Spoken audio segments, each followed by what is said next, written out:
Welcome back to another episode of the Course Creation Incubator. I'm Gina Anativia, your online course coach, and for today, your storytelling guide as well. Because today, you and I are talking about social proof, which is so important when you're putting together your sales pages or any other marketing material to sell your course.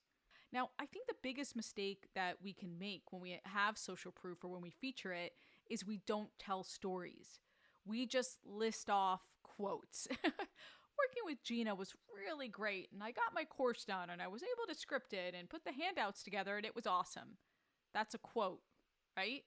Instead, I want you telling stories, story testimonials. Think about great stories that you've heard or seen. You want conflict and struggle. You want to know that there was a challenge beforehand, and then they made it to the other side. You were their guide. Then you're invested emotionally. Today, I want to talk about what it means to have story testimonials. What's the approach when you're getting them and really how to nail it for you? Because I want people to come to your sales page, for example, and say, I've got to buy from this person. I've got to work with them. I need to put my money down now because I need this result. And I know you've got the expertise and that you're going to give them a transformation.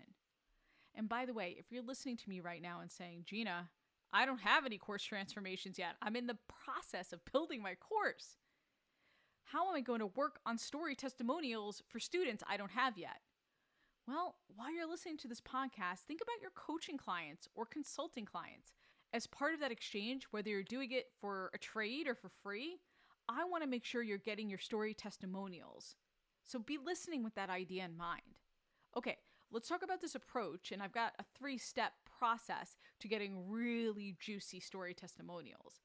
The first step is to track your stories from the very beginning. It doesn't matter if it's a coaching client or a course student. I want you checking in from the get-go. Where are you now? How are you feeling? What challenges do you anticipate? This is huge. If you're listening right now and you're planning an event, a course, a live workshop, anything that folks are paying money for, ask them how they're feeling up front. And whatever form that question comes in, what challenge they're going through. Now, this is important for a number of reasons. For the story testimonials, you need to know the struggle that they're starting with. You want to paint that picture. So you have to know the baseline of where they're starting from.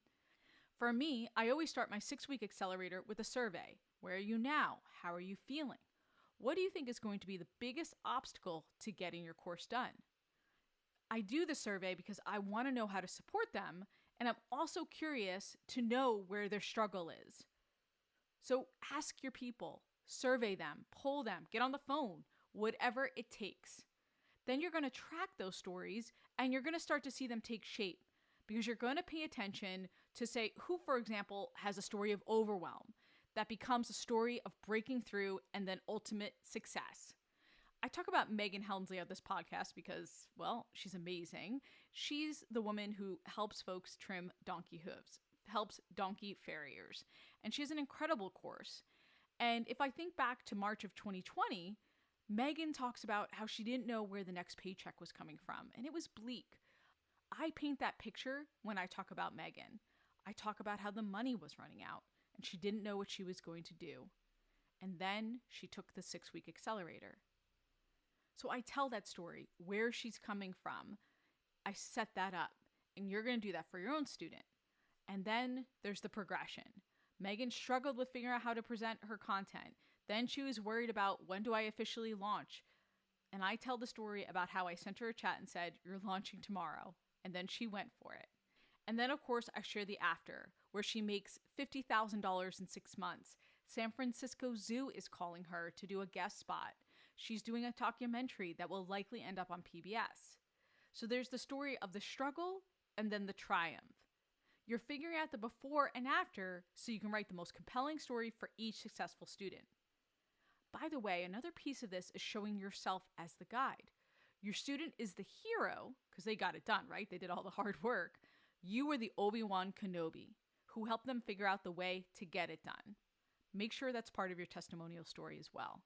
As a second step, you want to figure out which objection each person's story will take on. Now, here's what I mean by that. You have a number of objections that potential students are going to have about taking your course. Everybody's got objections, right? It might be time, it might be money, it might be that the steps are too hard. Maybe they've tried other courses or programs or books before and haven't gotten a result. How is yours going to be different? Those are just a few objections, common objections that I hear. I want you to be strategic about how you approach your story testimonials in terms of your objections. I did this exercise with Coach Bobby Bluford, who I've talked about in this podcast. He's been on this podcast. He's amazing. So Bobby has PermaFit, a permanent weight loss program, lose that last 20 pounds. Now you can imagine Coach Bobby has objections that it's too hard. It takes too much time. I don't want to go hungry. I've tried to lose weight before. It just hasn't happened. So I said to Coach Bobby, let's take 3 or 4 of those objections and make a list. In the first column is going to be the objections. You're going to list them. The second column, you're going to match up success stories to each objection. Then the third column is why their story takes on that objection in such a great way. Hell, I could be a testimonial for Coach Bobby. As I'm recording this, I've been enrolled in Coach Bobby's programs, and I've got a testimonial for him. He's been coaching me to lose weight. My story, my objection could be, I didn't want to go hungry. Now, I've had a relationship with food where I thought I had to eat every few hours, or I get lightheaded. But now with Coach Bobby's plan, I didn't feel like I was going hungry. He made it work for me. I could still eat the things I wanted just at the right time and in the right way. And as a result, I've lost 10 pounds and counting. Someone else is going to take on the time objection. Someone else is going to take on the, I've tried all these other things and haven't gotten a result. I'm going to take on, I don't want to be hungry objection. So my story around that might be, my story around eating is I feel like I have a dependence around food and that I have to eat all the time. With Coach Bobby's program, I cut that dependence where I wasn't feeling like I had to have food all the time. It wasn't a crutch. Now I'm organized. I woke up today thinking I'm going to have my coffee, then this for lunch and this for dinner, and then I'm going to be all set. I don't have to stress about food anymore. So I tell a story around that. The third and final step is to hold their hand through the testimonial process. You're not going to blast people and say, send me a testimonial. You're going to be more thoughtful. You're going to take all the work that you've done in steps 1 and 2 and make it work for you in step 3, because you're going to reach out to them and ask them, hey, can you tackle this objection for me? Here are some talking points or a script for you to work from. You're going to tell them exactly what you're hoping that they will talk about. A makeup artist hit me up for a review the other day, and I did really enjoy working with her. She texted me, can you write me a review? But I thought to myself, God, I'm so busy right now. What do I want to talk about? And if she had written me and said, I would love for you to share from the perspective of someone who doesn't wear a lot of makeup. So maybe her objection is someone afraid of looking like Cruella de Vil on camera. I want to hire someone, but I don't want to overdo it. And trust me, that is a real fear. I do a bunch of shoots with course creators, and that's the number one fear that comes up with every makeup artist. So I don't wear a lot of makeup, and she was wonderful about it. She would do a little at a time, then show me, then a little bit more. She really worked with me on the colors. I felt very, very comfortable. I would have loved if she had texted me and said, I really want your review to reflect people who don't wear a lot of makeup, but want a makeup artist. And you could talk about how you had a big brand photo shoot, and I gave you a phased approach to feel more comfortable. And now that I'm talking out loud, I will send her this review. But I would have loved if she had set that up for me, because people are busy. People want to know how they can support. And if you give them the written lines that you want them to say or talking points, it's a home run. They'll be like, great, I'll speak just to that. They record it and they get it done. So make that list of success stories, categorize them by objection, then send them a script or talking points so they can speak to it. Now, one more point, video or written testimonials. I'm always a fan of going for the video testimonial first. Then you can always get that transcribed. But you know what? If you do it this way, the way that I'm talking about in this podcast, you're not going to have to get it transcribed because you're sending them a script. So you'll have the word for word. Win-win for you. Now, they might not deliver 100% of what you want them to deliver, but whatever it is, it will be a lot better than if you just blindly said to them, can I get a quote from you? Remember, we're not doing quotes. We want stories. Beautifully poignant stories. Now, I know I'm asking you to do some work here. When I used to produce videos for Vistage International, we would tell stories about our members, their peer-to-peer relationships and connections, And it was a ton of research.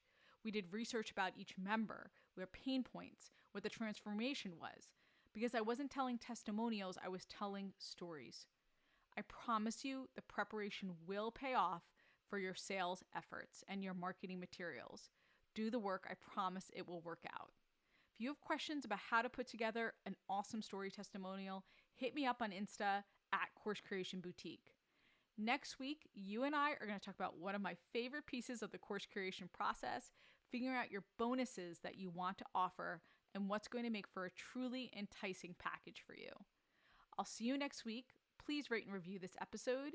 I would love to get the word out to other course creators. Until next week, go create, be you and be brilliant, and get it done.